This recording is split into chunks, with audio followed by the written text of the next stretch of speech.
Welcome back, Mind Geeks. What if I told you that your vote might not be as free as you think? That the choices you believe you're making are actually shaped by subtle, invisible forces?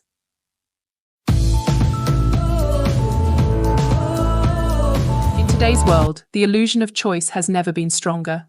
Today, we're diving deep into the hidden forces that shape our choices in any election.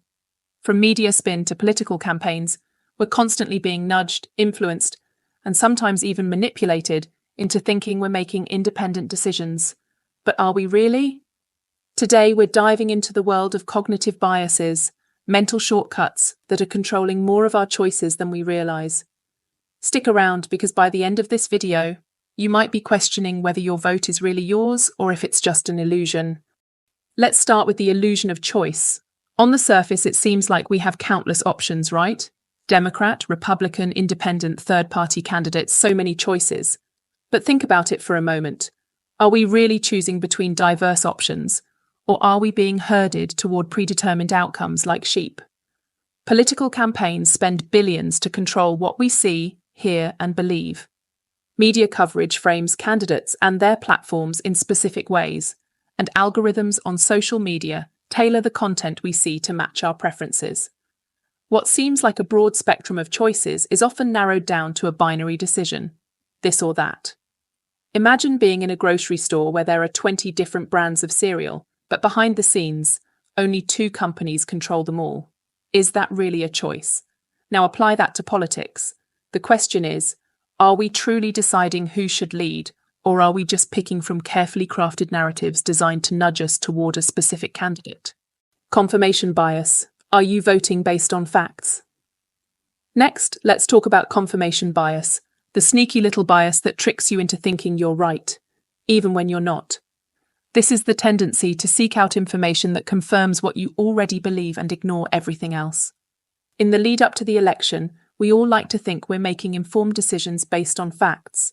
But the reality, most of us are simply looking for evidence that supports our existing beliefs, the news sources we follow, the social media posts we like, all carefully selected to reinforce what we already think. And here's the kicker. The more we surround ourselves with these echo chambers, the more extreme and polarized our views become. It's no wonder political discourse feels like a battlefield. We're not debating ideas, we're defending our biases. Think about the last political debate you watched. Did you leave it with a more balanced perspective, or did it just confirm what you already believed? The bandwagon effect. Are you voting for who you like or who you think will win? Now let's shift gears to the bandwagon effect. You've probably heard of it before. It's when people start supporting something just because everyone else is. Elections are prime breeding grounds for this bias. We don't just vote based on policies or values, we're influenced by who seems to be winning. Polls, early voting results, and media coverage all create a snowball effect, where voters start backing candidates who are perceived as likely to win, even if they don't fully align with their own views. So ask yourself, are you voting for the candidate you truly believe in? Or are you being swept up by the bandwagon, trying to be on the winning side? It's a subtle pressure, but it can seriously skew election outcomes. Framing effect. Is the way issues are presented controlling your vote? Ever notice how the same issue can sound completely different depending on how it's presented? This is the framing effect in action, and it's one of the most powerful cognitive biases in elections. One candidate might promise to cut taxes, emphasizing how it will put more money in people's pockets, making the policy sound beneficial. The other candidate might present the same tax cut as a threat to essential public services, suggesting that it would gut vital programs. The facts haven't changed, but how they're framed makes all the difference. Political campaigns are masters at using the framing effect to sway your opinions without you even realizing it. Anchoring bias. Are polls and predictions shaping your expectations? Anchoring bias is when you rely too heavily on the first piece of information you receive, the anchor, when making decisions. And in elections, that anchor is often polls and early predictions. Polls are everywhere. Every day there's a new one telling us who's ahead, who's slipping, who's gaining momentum. But here's the thing.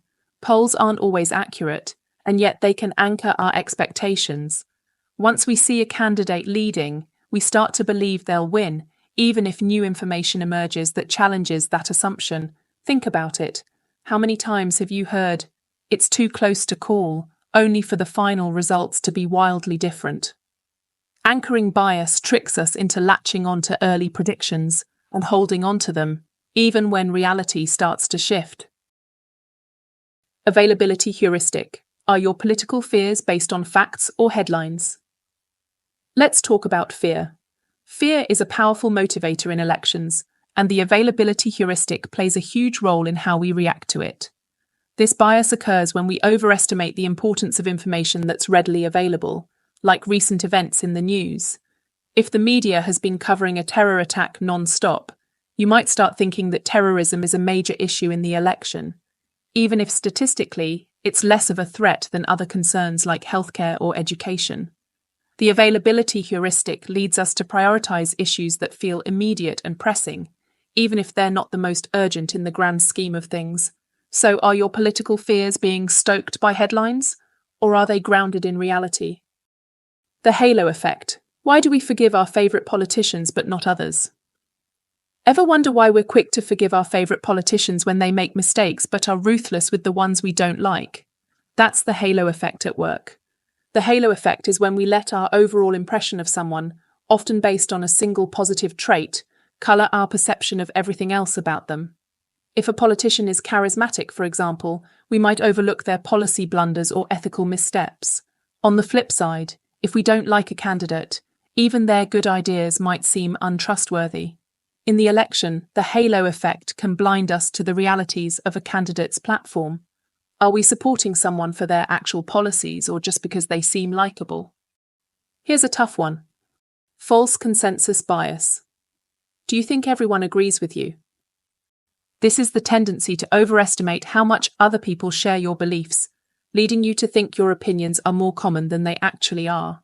In the lead up to the elections, we tend to surround ourselves with like-minded people, whether in our social circles or on social media. This gives us the false sense that everyone shares our views, making it all the more shocking when the election results don't turn out as we expected. It's easy to forget that your bubble isn't the whole world. So before Election Day, take a moment to ask yourself, are you seeing the bigger picture, or just the reflection of your own opinions? Remember, elections are not just about casting a vote.